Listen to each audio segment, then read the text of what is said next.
Unmute Cheryl. Thank you.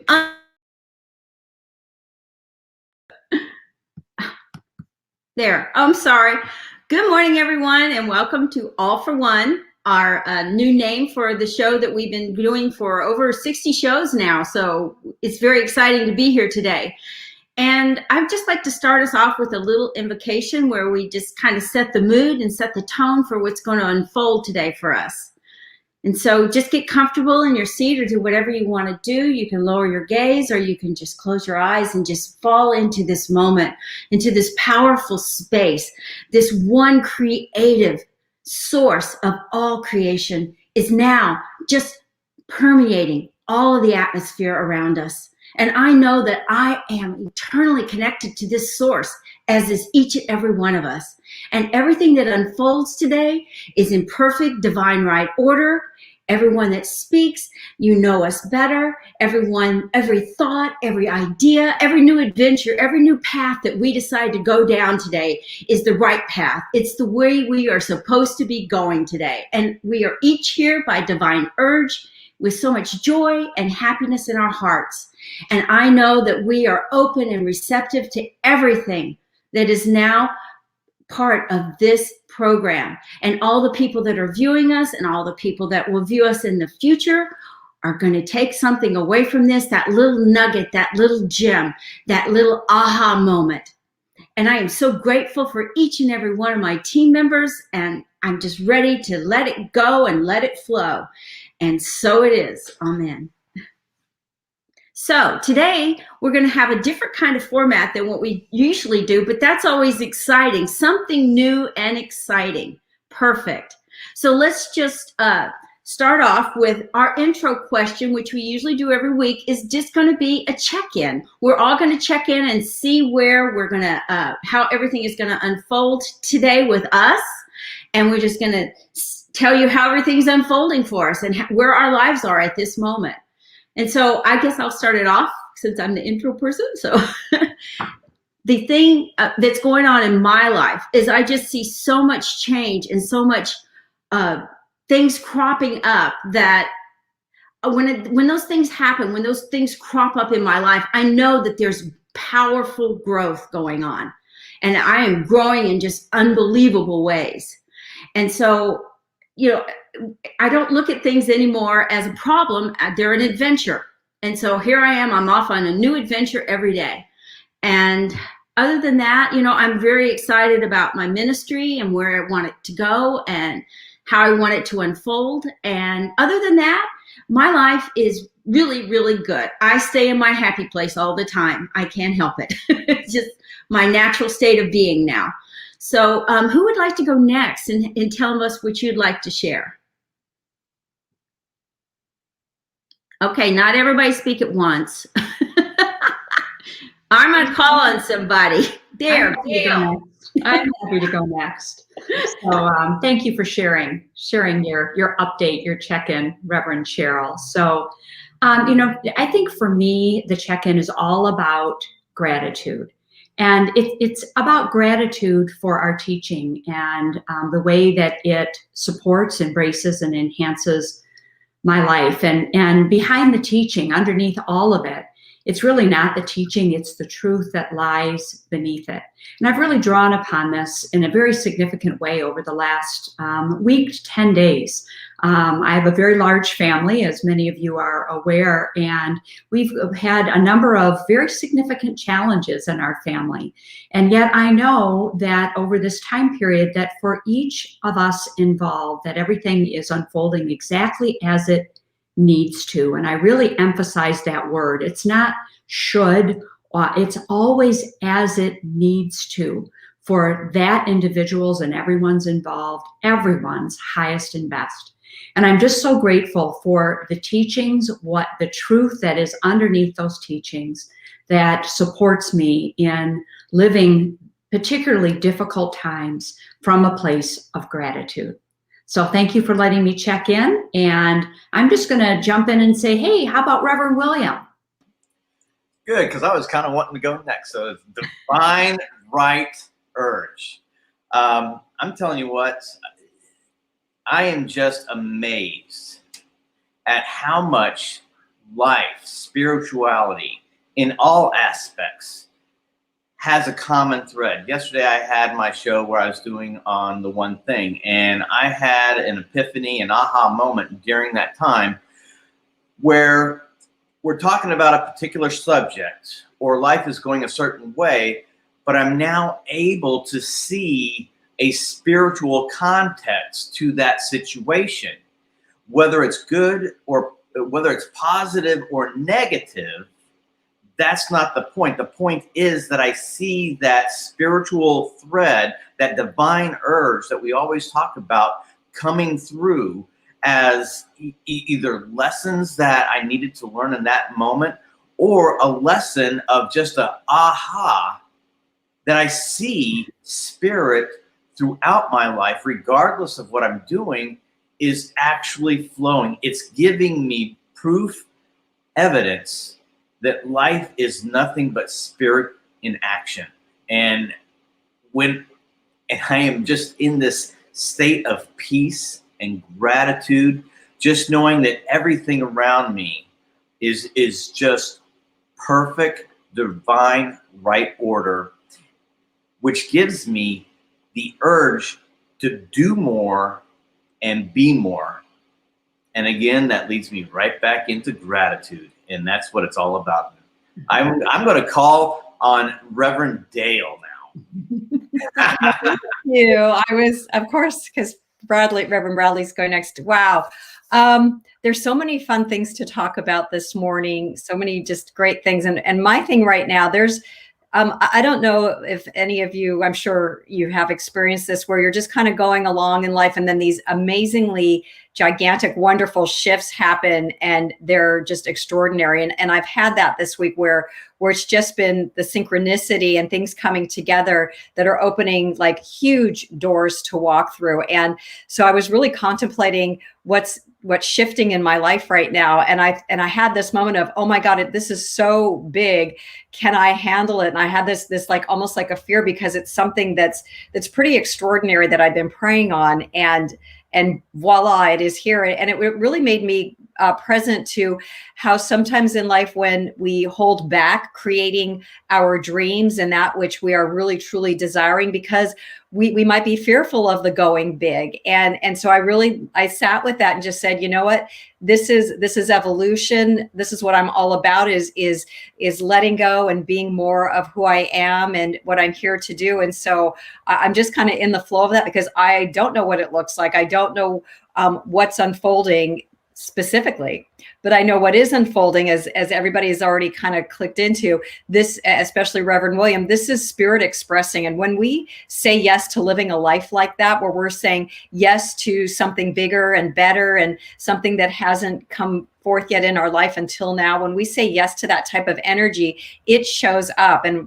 we better be ready when it does, because it's answering prayers and it's bringing us into a whole new energy to live into that's better than anything we've ever lived into before. So that's where I'm at this morning. Reverend Bradley, it's on you now. Go ahead. Cool, gang. Thanks. So, I'm sitting at my desk and I thought, I'll do it. I have an unusually large number of activities for my parents this week. Usually it's almost zero, and this week there's actually 4. So I need to take them for echocardiograms in north of downtown Palm Springs. So if anybody knows of a restaurant that's doing great social distancing outside, if you can email me at revbradley@gmail.com, that'd be great, because I'm having a hard time finding one. It's weird they'd have 2 appointments at the same place, and they needed it after years of not having one. So we're going to go over there and see if we can do an outing. I don't know if my dad can handle it, but we'll go from that. But here's a couple of things from my desk. This is kind of weird, but it's very personal check-in. See this picture here? So I don't know if you can see where I am, but this is a month before I was born, and this is my mom right there, and she's pregnant with me a month before I was born. That's her baby shower. Isn't that hilarious? So that's been on my desk for the last few weeks. I think that's kind of cute. And the other one is a list. I'm always trying to find new activities for my mom to do instead of just, sitting reading the Bible, which is fine for her, but other activities. So she put together a list for homeless bags with bottled water, disinfectant bottle, bag of trail mix, mask, and gloves. And so later on today, we're going to use gallon Ziploc bags and just put some together because I'm sharing with her. I'm just seeing a lot of people that are having a challenge out there on the streets. And so you can drive by, and I'll probably put like a $10 bill in them and just hand them out to people when we see them. It's a great activity for her to participate with the outside world. And it's just, a cool thing to do. I got introduced to that years ago at a practitioner meeting. And one Christmas time at practitioner meetings, instead of doing a gift exchange, we made blessing bags, like a couple of dozen a piece to put in our trunks. And they included an anonymous little note. You could say, hey, hope this makes your day better. Take care. Happy holidays, that kind of thing. So that's the check-in. All right, so today's show is going to be different. Instead of a topic and then people just responding, we're kind of doing a question and answer. And I really want to recognize a couple of things. In the 70s and 80s, for group building, there was a book called What If? Then there was What If 2, and the title of the book said, What If ... And they were great icebreakers for you to start a discussion in a group or at the table. And another company that put something out was called Table Topics. And anywhere on the internet, you can find Table Topics. And this one is spirit themed. You can see a little stack of cards, but you get about 200-300 in a little acrylic box. So our awesome production and producer this morning, Krista, behind the scenes, is going to put us in gallery view. So you can see all 5 of our wonderful faces and inspiring minds. And I'm going to throw questions out to all of us. And whoever wants to chime in will just raise their hand and answer. And I really invite any of you in our audience that would like to answer the same topic for yourself, chime in, write it in your chat, and we'll see if we can also post it here on our main banner. All righty? So here's the first one that comes up. Which deceased friend or relative would you most like to talk to? Deceased friend or relative you'd most like to talk to? William? I'll answer that. For me, it would be my granddad Moses. Back in South Carolina, he used to own a couple of ice and cold plants. That was back in the day for you younger people, where during the summertime you'd buy ice to keep your ice box all nice and cool, and in the wintertime he would sell the coal to heat your furnace and to be fuel for the furnace. And so he would be out there. And I remember being a young child, and he was, back then, I thought he was freaking ancient as all get out, but he had the ability to work his hands from those big ice claws, those picks to pick up the big blocks of 100-pound ice. He could pick them up with his hands, and he was amazing. And I would love to have a conversation with him about his younger life and what he did and stuff. He just seemed so fascinating to me, and I never really got a chance to know him that much because of family dynamics and split ups and stuff like that. But that would be the one person I would love to talk to. Cool. Oh. It was Gail next. Go. Thank you, Reverend Bradley. So that was fun to hear, Reverend William. The person that I would like to spend time with the most would be my father, who made his transition back when I was a very, very young adult. And not only was he the kindest and probably most brilliant person that I ever knew, I never got to spend time with him as an adult. And I've always been sad that all of the wonderful milestones in my life and wonderful milestones that he would have had to share, that we were not able to share those together. So that's the person that I would love to spend. I'd take 5 minutes if I could get it, but if I could spend time with him and walk through life with him, that would have been amazing. Sweet. Reverend Cheryl, you still want to share? Yeah, I'll share. It would be my grandmother. She transitioned 3 weeks before my daughter was born. And so she never met my daughter or my son. And she was just, she was a powerful woman. And at the time, I didn't know her backstory. But since then, I've learned some other things. Like, for example, when her husband died, when she had an 18-year-old daughter and an 8-year-old son when he died, to make money. And, because back then there wasn't really Social Security or anything like that, wasn't in place yet. And so she became a bootlegger. She was, because the county that they lived in was dry. In Texas, you can, counties decide, each of them decide if you're going to sell alcohol in the county or you're not. Well, this particular county was dry. So my grandmother, in order to raise her kids, she would drive across to the other county and pick up all this liquor, and then people would come to her house and buy it, so that way she just cut out she was the middleman, instead of them having to go and get it themselves. But, and during the 1918, when the first pandemic that was ever in the United States, she lost both of her parents to H1N1, to the flu. And so she was an orphan when she was 10 years old. And her sister was 2 years older than her. They were both, of course, they were orphans. And I just think that her life must have been pretty fascinating. And one thing I really admire about her was that no matter what was thrown at her, she figured out a way to go forward. Even it wasn't necessarily illegal to sell people, the bootleg stuff, but it was just one of those things that she figured out how to take care of her family, whatever it was. So I think she would be fascinating to talk to. And like you said, Gail, I was such a young adult when she passed away that I never got to have those good kind of juicy conversations with her and find out who she really was. So thank you for letting me share. Cool. All right, Dale, Reverend Dale. Thank you.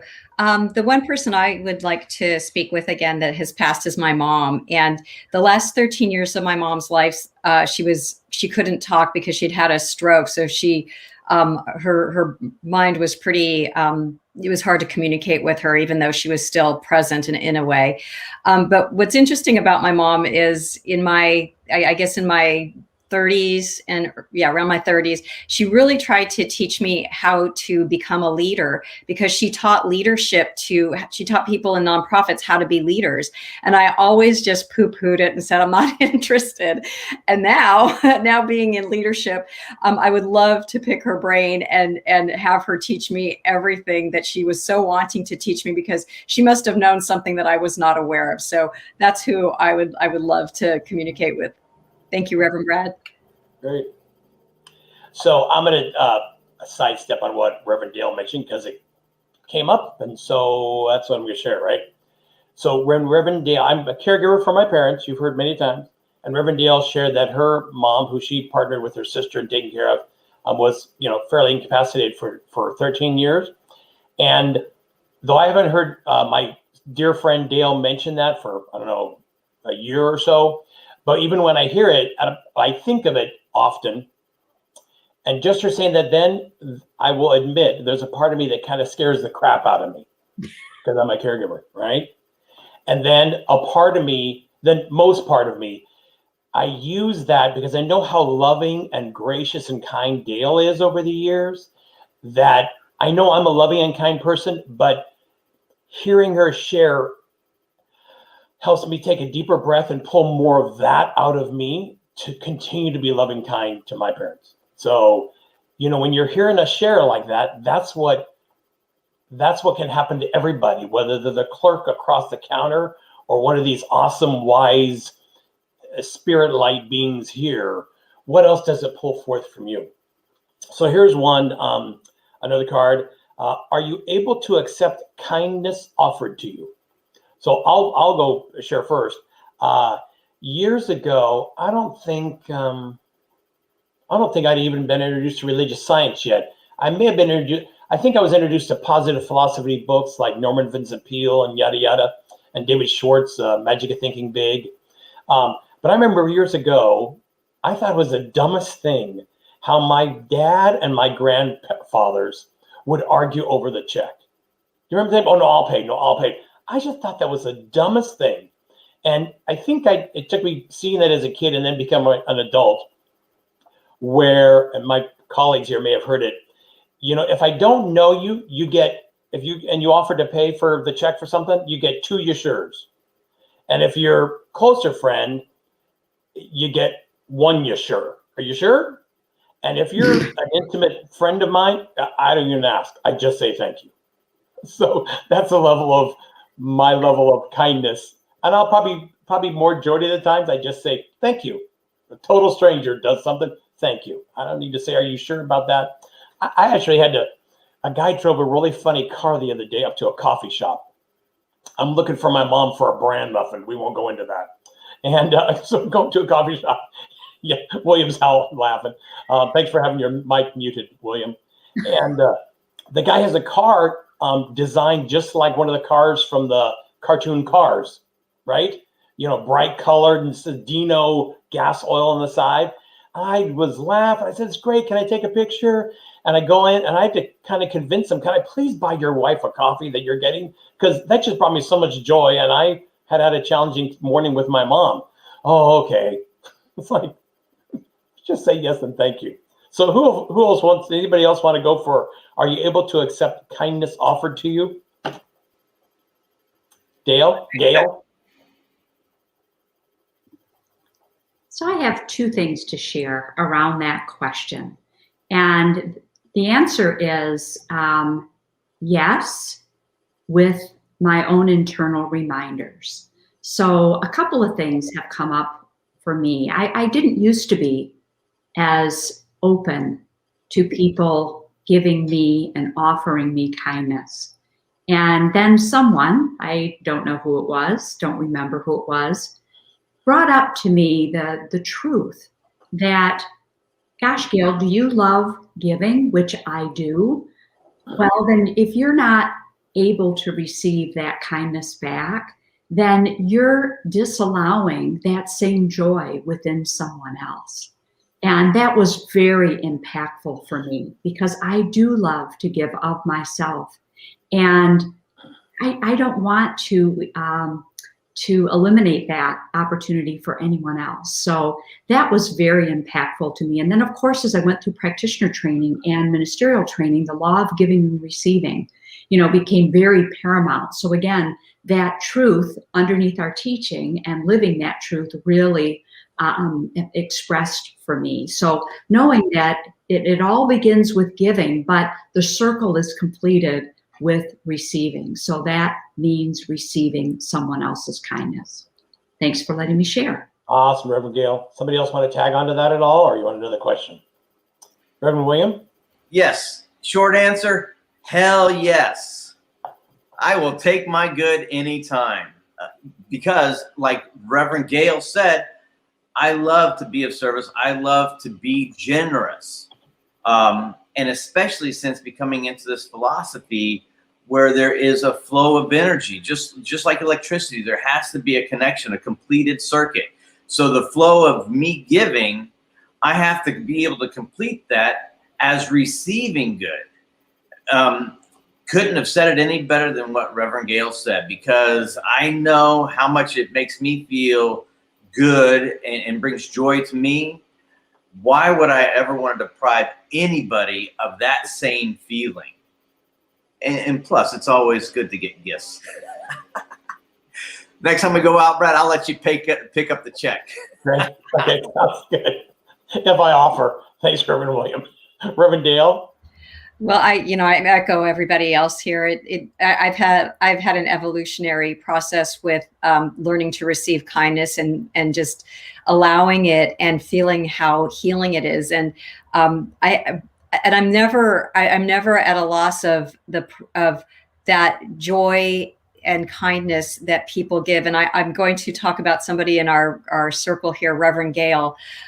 She warmed my heart so big, as she always does. But personally, I was sick in November, and she texted me every day to ask me how I was doing. Do I need anything? She'll go to a pharmacy. She'll go to the market. And this woman is really busy. If you don't know Reverend Dale, she serves big. And for her to say that she had time to help me in any capacity, that was the most healing thing I received during that time of not feeling well. Just her giving me that option was just like, wow, I felt so loved. Not that I don't feel loved in my life, but just to have that was so lovely. And it just reminded me to give that to others and also to receive it if needed. And because kindness and love, if we did more of that, I think we'd see a lot of changes in our world, giving and receiving. It's so easy. It doesn't cost anything. It's a natural part of our heart to give of ourselves and to offer ourselves up and to receive as well. Like Reverend Dale said, it's part of a circle, and that circle is so important to be expressing on both ends. Thank you for letting me share. Reverend Cheryl? It's there's this little thing that I have. It's this little plaque that the little girl's holding a watering can, and it says, "Scatter seeds of kindness everywhere." And when you do that, you know, it was very hard, just like y'all are speaking about. It was very hard for me to receive. It was because I was so busy giving. But then one thing that Reverend Joe, just on the same track, but what he had said one time was, when you keep giving all the time, your well runs dry. And that you have to replenish and you have to stay in the flow. And that's just going back to that. But what it made me think about is one of the things that he said was that when you're always giving and you're not willing to receive, then you have the potential to become a little resentful. You know, why am I always giving and nobody's giving back? You know, and you get into that mindset, and I don't want to ever be there. I'm just giving because that's what's coming from my heart, and but that's the difference too. Not expecting in return. That to me is true giving, is if you're giving of your heart and you're just opening it up and just whatever. It's like, craziest thing. Yesterday, this girl was coming. I was in Panera's getting a salad, and she had like this thing of drinks and a big bag, and she was going to have to open 2 doors to get outside. And I said, "Let me get the doors for you." And I just went and opened the doors, and she was, you know, sometimes people are so surprised that you can just be kind for no apparent reason. I don't want anything from you. There's no agenda here. It's just that my heart at that moment said, you could do something and just be kind to someone. It makes a big difference. But I'm also staying in that place of knowing if I get out of the flow and I'm only giving, like Gail said, I am not open to other people experiencing the joy that I have in giving. So I have to allow everyone to have the same joy I have. That's my thought on it. Thank you, Brad, for letting me share. Great question. That was a really powerful question. And I really want to acknowledge and also give voice to one of our guests today, eager guest. This is what they shared. Loving the sharing you're doing. It is initiating so many thoughts I'm welcoming to come up and to be seen and felt. So thank you so much for your sharing. I loved initiating thoughts that you are welcoming. That is tremendous. And just thank you so much for sharing. And we would love to hear from each one of you. Mm-hmm. You know, how are you able to accept kindness? Just type it in the chat. We'd love to hear from you. Awesome. Thanks, Reverend Dale. So here's another one. Is there value in suffering? Is there value in suffering? Go ahead, Cheryl. Well, being for a long time in my life a first-class grade A #1 sufferer, because what really changed it all for me was the fact that I realized that suffering is optional. You might have things that come up in your life and things that don't appear like you want them to appear, but suffering is when you go to that place and you just keep running that scenario, that tape over and over and over in your mind and going back to it rather than just saying, okay, this occurred, move on. There's nothing I can do to change it. It's in the past. So just move on. But suffering is what, there's a great quote from, who was it? Lao Tzu. He says that, it was Don Miguel Ruiz. Man is the only animal that will punish itself 1,000 times for one mistake. And that's what suffering is just punishing yourself over and over again for something that, You know, it's like having an argument with the past. You're never going to win. It is what it is. And so if you keep going back to that place of that pain and pulling off the scab is what I call it. You keep pulling off the scab and making it fresh. And then with the one thing that is weird about doing that is that you keep experiencing that over and over again because you have not put it aside. You have not done the work that you need to do to walk past that. So that's how I feel about suffering. Suffering is an option. You can either suffer or you can just move on and just keep, you know, moving forward in your life. Thank you, Brad. Excellent sharing and teaching. Anybody else? Reverend Dale. Thank you. Yeah, I have a lot of different thoughts. I agree with Reverend Cheryl. It is an option, suffering, and I love how our teaching. I think Ernest Holmes says man has suffered enough, and I agree with that. However, I think that every experience in life has value because it wouldn't be with us if it didn't. And I think that the value of suffering is to direct us to truth and to discover within ourselves whatever it is that we're attached to or identifying with that is creating the suffering. So it's really an opportunity for self-discovery and to find that divine nature that we are beneath all of that suffering we might be in. So I do see it creating an avenue for us to come to peace and love and to joy about life and who we are. It's just yet another thing that we experience as human beings. Thank you. Yeah.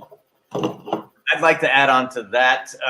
It's a yes and no question to me. Bradley, could you do me a favor and reread it, please? Sure. Is there value in suffering? At first look at it, the answer is yes. Because I learn from my suffering. As you come into this teaching, you see mistakes and you're living your past. And like Reverend Dale was saying, man, I just got a brain fart right there. Anyway, yeah, buckle up, here I go. Is there value in suffering?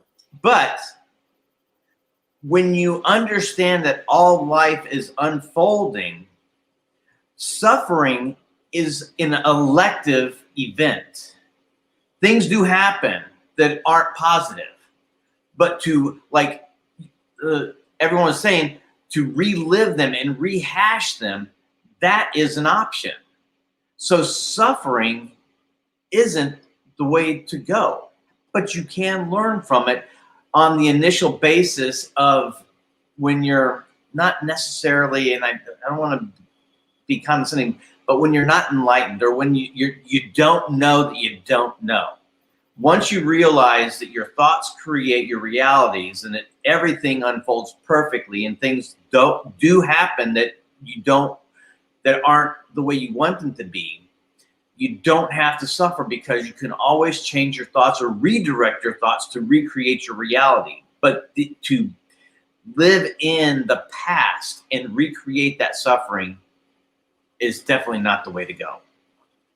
Powerful, Reverend William, powerful. You know, my add-on to all of that, wise sharing, is the point where, you know, we don't want to, throughout life, there's going to be times where we experience pain. But if whether we're unconscious or consciously choosing to re-experience that pain, then that's suffering. And how powerful it is to have wisdom and a growth within you to move through the suffering so it doesn't repeat as often, but to move into the point of at least being pain. Because with pain, then you can partner with the book in front of you, partner with your practitioner or minister, partner with a friend, and your wisdom, your own inner wisdom, to get out of that pain. I'm just kind of seeing that differently, I think, but I think more on that later on, of how suffering can be the cycle you're stuck in. And we never want to do that, like everybody shared, but pain is always going to happen. How can I powerfully, it doesn't need quickly, just powerfully move through it? Here's another cool, interesting line. Is the divine within you? Oh, I'm going to change this thing. It says, isn't it funny how a reverend's mind reads it the way they want to read it? I thought it said, here's what it says: is the divine within you or separate from you? I want to read it this way: is the divine within you separate from you? So there's no or. It's just is the divine within you separate from you? Who wants to grab that one? Reverend Cheryl? You're hitting all of my spots today. So it's, I just remember one time I had someone, as a practitioner, I had someone come to me and say, you know, my spiritual side is just growing so fast, but then my human side is pulling me down. So I can't, you know, seem to find this balance in it. And I said, well, first of all, you got to stop thinking that it's separate. There's no separation. You are right now in this body, you are a spiritual being. And the only separation that we actually feel, or what occurs, is when we get it into our human minds that there is one. And that's what causes the divisiveness. We think that, oh, I have to be spiritual right now, and then I can be human here. But the reality is that everything that you're expressing is the divine, no matter how it's appearing or whatever's going on. And so if I'm being a brat today, then God must be wanting to be a brat today. You know, it's just like whatever is going on is not just within me, it is me, period. That's it. So as long as you just stop thinking about there being that separation, that's what causes the divisiveness. That's what gets you into that place of feeling God's not really here, God's out there, God's not within me. So that to me is the most important thing to remember, is that there is no difference in this human body and the spiritual body. That is what some people say is the difference. It's not. It's all just one. So that's my thought on that. Cool. Thank you, Reverend Cheryl. Reverend Dale? I'll just add to what Reverend Cheryl said, because it was a very complete answer. You know, there's only one thing going on. Not two, not three. There's only one thing going on, and that is God is all there is. And all that God is, I am. So what I try to remember in answer to this question is, most of you are familiar that our primary tool in the Science of Mind teachings is spiritual mind treatment. And what are we doing with spiritual mind treatment? One thing: we are treating to heal the separation. Again, only one thing going on. Yeah, powerful, powerful. Reverend Dale? Yeah, just I love when you read that question, because it was like so ministerial school. It was just like, oh, we all better get this one right.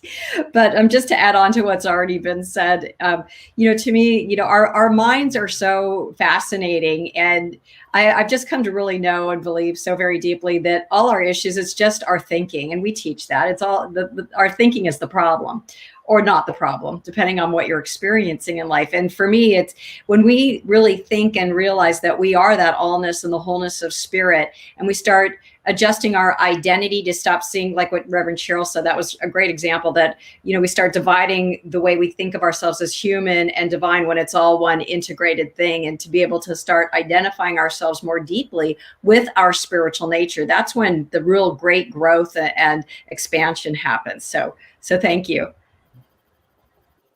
Great. Here's another one. There it is. What would you like to have for your last supper? And I'll add, if you're somebody particularly you want to have at your last supper, go for that. But what would you like to have, meaning the food, for your last supper? I'll go. You know what?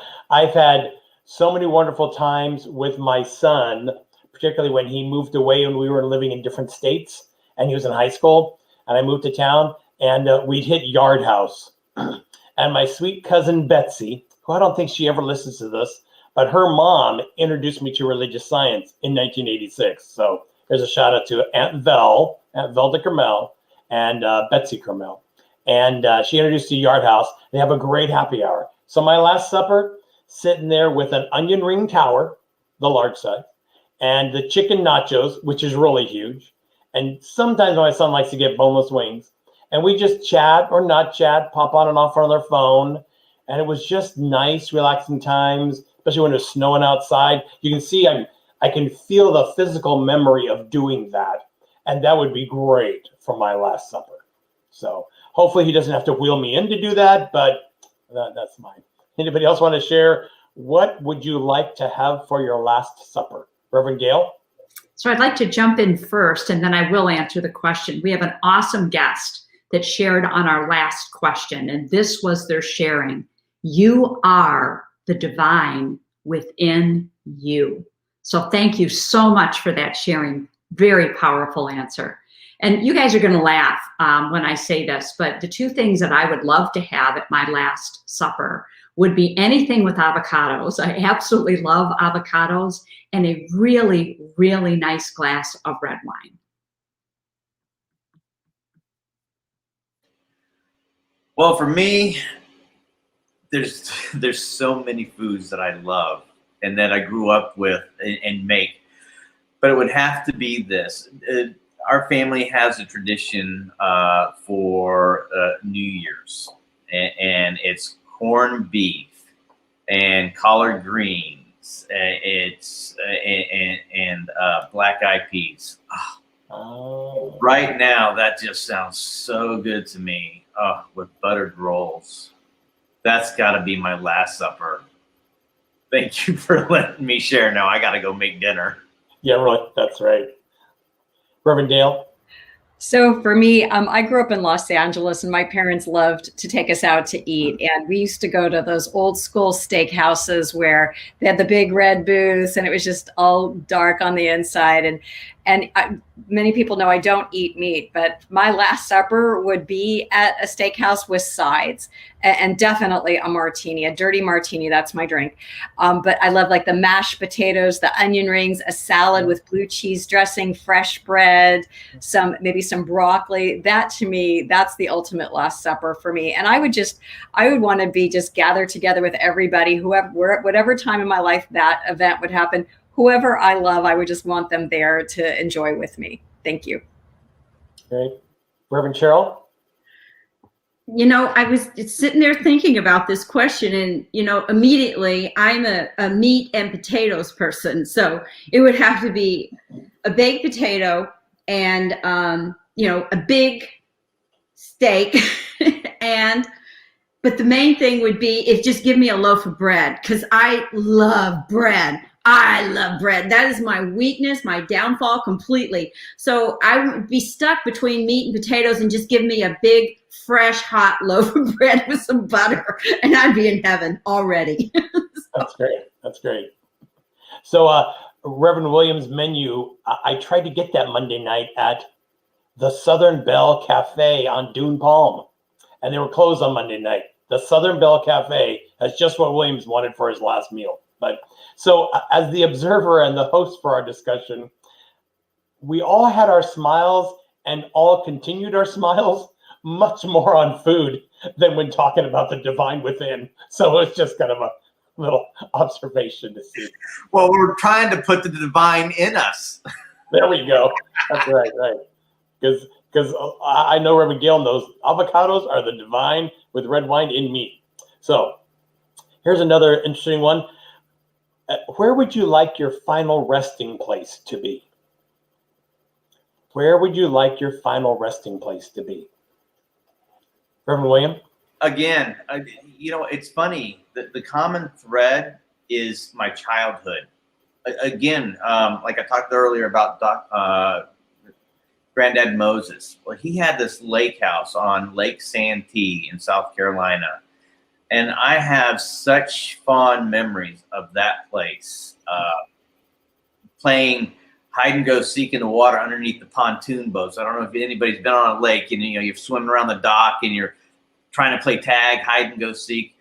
But what's really sad is that my granddad, before he passed away, because he didn't want the family to fight over who gets the weekend or whatever, he actually sold the house. And I've actually tried to find it because I was such a young kid, tried to find it because I would love to buy that lake house and just have it and just reconnect to that. So for me, it's the lake house and skiing and just just memories that will be with me for always. And that's where I'd like to be. Cool. Anyone else want to share where they want their resting place? Reverend Dale? So there is an absolutely beautiful and most peaceful overlook of the Salton Sea in Mecca Hills. It's a beautiful, beautiful trail that my husband and I hike on, and there's rarely, I don't think we've ever seen anyone there. And for me, to be laid to rest on that hill, on that beautiful overlook of the Salton Sea would be just perfect. You know, this is making me think. Sorry, I have the talking stick, the flame hook for Reverend Cheryl. So I'll get to you in just a moment. You know, my parents obviously have the plan. Well, not obviously, but they have the plan, and they bought plots in my mom's hometown years ago, right? And so a couple of years ago, Mom wanted to investigate all that end of life stuff, and she found out how much it's going to cost just to take the ashes that have already been paid for, right? To put them in the ground, etc. She goes, I don't want the family to pay for that, so we don't know what's going to happen to that. But it now makes it personal. Like, well, what's going to happen to me? What would I want? And you know, I have some stuff set up, but I don't have that part, right? I have like belongings, life insurance, the physicality of life, but not like this physicality of life. Like, you know, I sure don't want to leave it up open-ended. It might be much healthier for me to make the decision. So if people can't make the decision, it's made. But I just realized I will leave in the instructions. Here's my decision, and I'm totally fine if you do whatever you need to do that works for you. I would prefer not a viewing because I've been doing enough of those, but you know, whatever. So anybody else want to do the last resting place? Reverend Cheryl, sorry, forgot.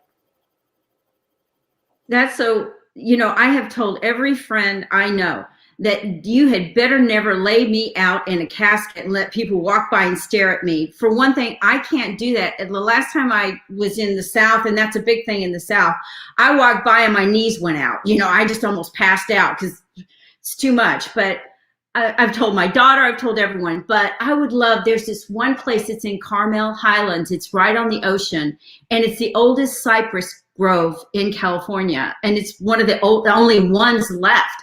But it has got this feeling. I think I described it in practitioner training. Dale might remember, but it was like there was a vortex there. The serenity and the healing of that place was just amazing.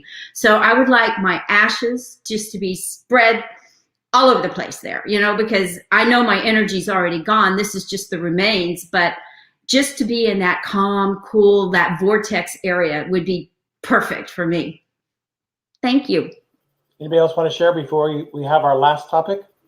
Actually, I'm just going to be honest. I haven't found the place yet. So that's where I'm at. It hasn't come to me.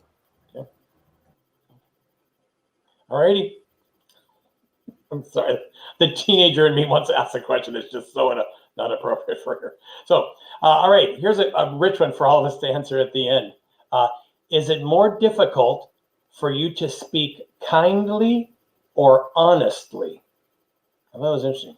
Is it more difficult for you to speak kindly or honestly? I'll go first. Just you know, I think it's easier to speak more kindly because I can feel what that is. I always speak honestly, but if I have to be really specific and clear, I think I would admit that kindly can come so fluid for me. I can do that really easily. Honestly, I always speak honestly, but sometimes there'll be a small smidgen pause because I don't need to share honestly if it's going to hurt somebody else. It's like, who the crap cares about my opinion if I'm going to say I like this instead of that? See what I mean? That kind of honestly. Oh, you want some of this? Oh, no, I hate nuts in my chocolate chip cookies. Well, I just made them for you. I don't need to speak honestly about that, right? I can just say, no, thank you, to see that little pause in honestly. So if I had to define, now tomorrow I could have a different answer. But for right now, I think it's slightly more, if at all difficult at all, to speak consciously in a kindly manner. honestly in a kindly manner. So, Reverend Dale? Yeah, I love that question. For me, I've come such a long way with being able to be honest with my thoughts and my, if you want to call it my truth. Because sometimes we have to say something that could hurt somebody, or it might not be quote unquote positive, but it's important to say. And that's been actually very recently where it was really important for me to give my honest opinion. And I just owned it as my own. I didn't say it's, the God-given truth. But with speaking kindly, to me, it's just natural. Like you spoke to Reverend Bradley, it's something we're positively reinforced to speak kindly. So it's such a natural, easy flow. But I'm really grateful that and through our ministerial training, we went through that whole Brene Brown book where it talked about the importance of courageous conversations. And I'm a big fan of that, because we've got to, if there's something that is appearing in life where it's out of integrity and we're just glossing over it and not calling things out, it's really important to be able to have these conversations so that we can be able to come on the same page and be open with what we're experiencing, so that we can have better communication and better experiences. And if there's stuff coming up that's uncomfortable, it's got to be expressed. And yes, it's best to be mindful and not just, killing people with our words, but to be able to phrase them in a way where it's as responsible for us to speak and just be able to communicate. And what was I going to say on top of that? I lost it. I'm with William on the brain thing. Anyways, that's all I have to say. So thank you for sharing that, Dale. That's very similar to what I'm going to say. I have a plaque in my bedroom that was written by the Buddha, and it says, "Words that are both kind and honest change the world." And I think my answer then is both. And reason being is that I find that there's a big difference between being honest and also giving advice and your opinion. My mom, when I was raising my teenage daughters, always told me, if you don't have an audience, then basically keep your mouth shut. And she was right. That's what we were talking about is, if the girls in that case weren't open and asking for an opinion or advice, then I wasn't going to have an audience. And maybe it was just my agenda that I was trying to express to them. So the Buddha's statement really causes me to stop and think, because honesty isn't always giving advice and opinion. It's honesty when someone is ready for it and they're asking for your thoughts, your honest thoughts. So for me, there's a difference, and the answer is both. Well, for me, it's like when I think of being kind, I can always go to the kindness thing because that's just part of my nature. But the thing with being honest, sometimes I have to step back. And am I being honest from my point of view or from my perspective, where I have no idea what the other person's perspective is? And so if I'm going to say, I need to tell you this because I want to be honest with you, it's like, uh-oh. But sometimes my honesty and my thought and my perception is not the truth. And I'm not being honest with this person because I'm not coming from their perspective. So sometimes whenever I see people, things unfold in a certain way or whatever, did my honesty really, me being honest about what's going on, is it really going to help this person? Or like Gail said, right now, my attitude is that the only way I will tell you what I'm thinking is if you beat it out of me, because it's my opinion. It's always my opinion of what's being honest. And other people might not take it that way. And so for me, it's like being kind and, just going into that place, but, not offering my opinion to someone else, not painting somebody else with my brush is the way I feel about it. That is what I'm doing when I think I'm being honest, but if they ask me, it's a different thing. I can tell them from my perspective, but it's not my place to put my perspective on who they are. That's very important to me. So anyway, who's next? Thanks. Hey, Krista, I don't know if you want to put up that last sharing. I just want to tag on to someone said, it's kind to be honest. So if I shared, it's really easy peasy taking care of my parents and everything just kind of goes with the flow, you would hear me a certain level. If I shared with you the honest of, it goes with the flow, and just there's sometimes that are just really challenging, that I just step outside and take a breath. As a listener, you can feel your level of connection to me and your level of empathy and connection with me that grows just by that brief honesty.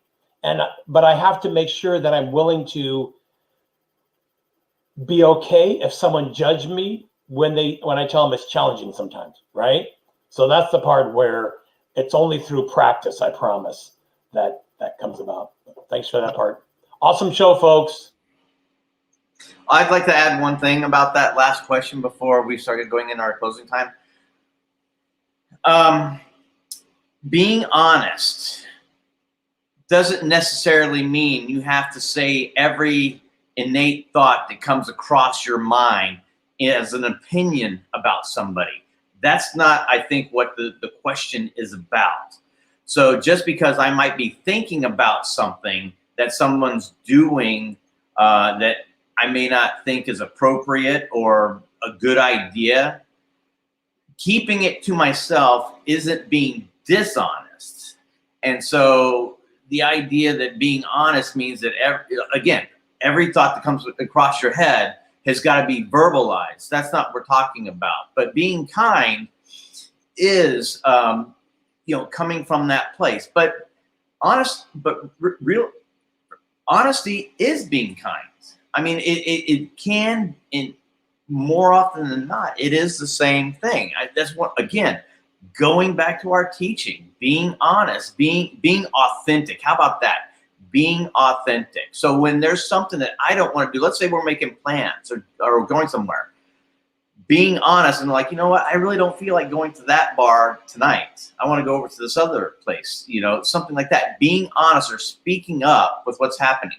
But to point out a fault of somebody just to be able to point it out, that's not necessarily, it may be true as far as your perspective, but again, I don't think that that's what we're talking about. So don't try to think that when we talk about being honest is important, we're not talking about that. We're talking about being authentic of yourself and being true to yourself about what you want to experience. And so with that, I'd like to open it up for last closing comments from any one of our classmates, our teachers, my friends. All right, then. I think that we're about ready. Oh, Reverend Cheryl. I just want to thank Reverend Bradley for coming up with this. This has been so much fun, and it just really has opened me up in such a tremendous, beautiful way. Thank you so much. Yes, I totally agree with eager guests. This has been a wonderful program. I like this format. I think that in the future we should do this every so often. This was a lot of fun, very, very engaging, and very insightful. So, Reverend Bradley, thank you so very much for today's program. You hit a home run, Babe Ruth. That's all I got to say.